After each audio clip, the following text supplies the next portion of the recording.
To ISAT University community, as we stand at the dawn of another year, I am filled with gratitude for the collective achievements and unwavering commitment that we have characterized our journey together. As we embark on the path that 2024 unfolds, let us renew our dedication to work and excellence, virtues that have been the cornerstones of our academic community. In every task we do, let the words from Colossians chapter 3, verse 23 resonate within us. Whatever you do, work heartily as for the Lord and not for men.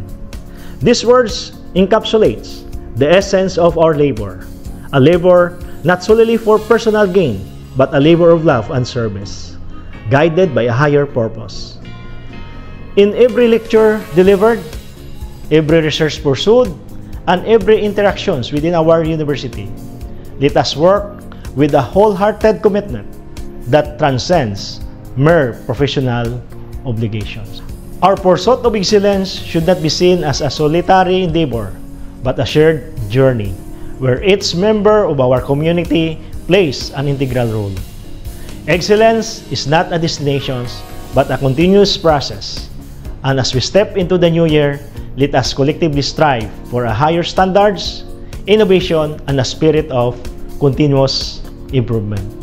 Lastly, I extend my heartfelt wishes for a blessed and prosperous new year to each member of our university community.